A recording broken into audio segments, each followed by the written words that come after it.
The success of Final Fantasy Tactics: The Ivalice Chronicles has made me really happy, given that it's one of my favourite games in the Final Fantasy pantheon, but now that I've finished my time with it, getting the Platinum Trophy and having made a bunch of videos about it, it's made me consider how another, very similar game could also thrive if given the same treatment and a new lease on life. That game is Final Fantasy Tactics Advance.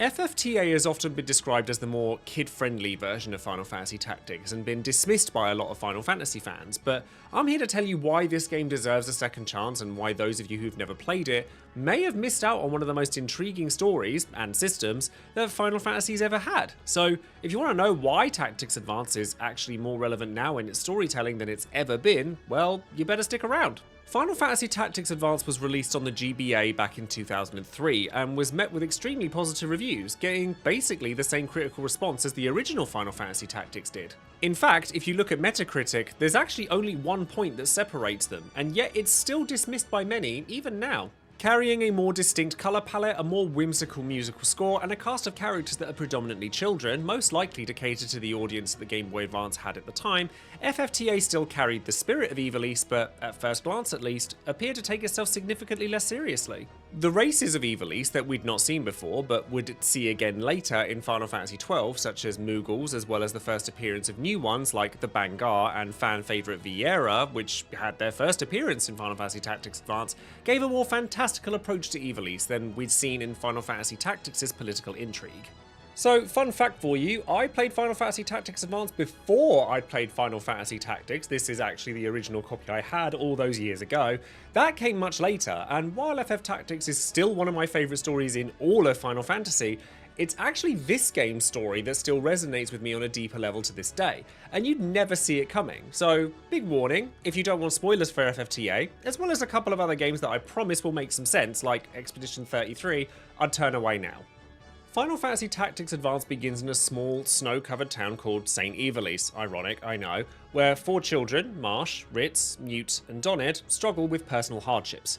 Marsh has just moved to town and feels out of place, Ritz is bullied for the way that she looks, Mute is grieving his late mother, and Donnet, Marsh's younger brother, lives with a chronic illness. One night, after discovering a mysterious book filled with ancient writing called the Grimoire, the world around them transforms into a fantastical realm also called Ivalice. In this dreamlike world of Ivalice, Mute has become a prince, Ritz a confident warrior who's ultra popular, and Donnet can now walk again. For them, it's paradise, a place where pain and loss no longer exists. But Marsh quickly realises that this Ivalice just isn't real, it's a collective illusion powered by the children's desires and maintained by magical beings known as judges. So determined to return everybody to reality, he sets out to dismantle the dream world, even as his friends fight to preserve it. The story unfolds as a personal and emotional journey about escapism, acceptance, and growing up. Marsh's quest isn't to save the world, but to confront the comfort of fantasy and the courage it takes to face real life. In the end, his choice to shatter Ivalice divides players to this day, making Final Fantasy Tactics Advance one of the most quietly complex and thought-provoking entries in the whole series. There's actually loads of video essays and discussions regarding the story of Final Fantasy Tactics, and specifically Marsh and whether he's actually the villain of the story or the hero.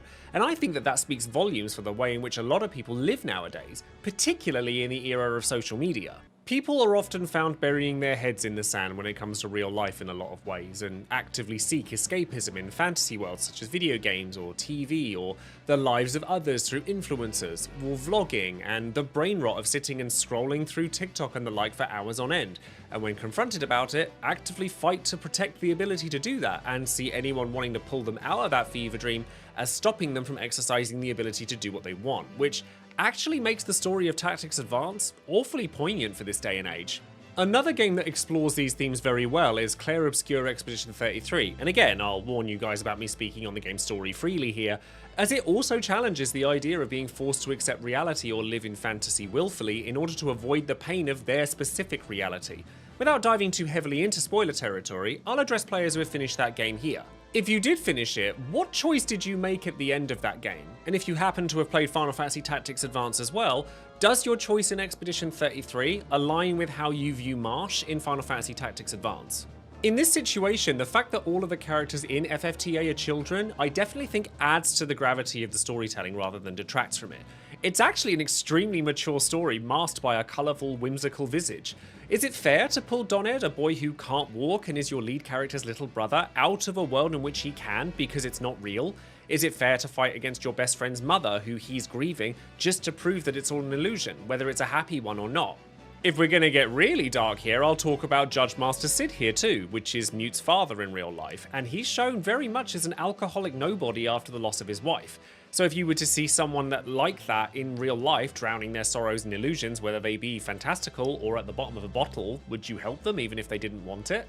Speaking personally, I actually do side with Marsh, and do consider him to be a hero, the one person able to see the pain of reality for what it is and willing to fight for people who aren't willing to fight for themselves. FFTA is emblematic of perseverance and the ability to combat temptation and comfort to do right, even if it doesn't feel that way. I actually relate to Marsh a lot, as I've not had the greatest time in life myself, certainly growing up, and yet still yearn to find the strength to battle on and make the most of myself in life. I'm not kidding when I say this game means a lot to me. In some ways, FFTA's story really does resonate with today's audience in ways that even Final Fantasy Tactics can't. It trades political intrigue and the exploration of humanity's desire for power for emotional intimacy and the ability to look inward. Final Fantasy Tactics Advance did get a sequel in FFTA 2 Grimoire of the Rift on the DS, but while it was still a solid game, the story's a lot more regular than that of either FF Tactics or FFTA, and it has a nice cast of characters and everything, but it doesn't quite pull on the heartstrings in the same way the other two do. I do still think it'd be nice to see this remastered one day too though. It's still a great game. Moving on from the story, the gameplay was actually fairly divisive amongst Final Fantasy fans as well. Much like the original, Tactics Advance is a tactical RPG built on grid-based combat on isometric maps. You control a customizable clan of units and assign them jobs that define their abilities, stats, and equipment options, which makes sense. It is still called Final Fantasy Tactics after all. Players who love the job system in Tactics would love what they get with Tactics Advance as well, as it's done in a slightly different way, which ends up making for a larger number of jobs overall than the original Tactics game.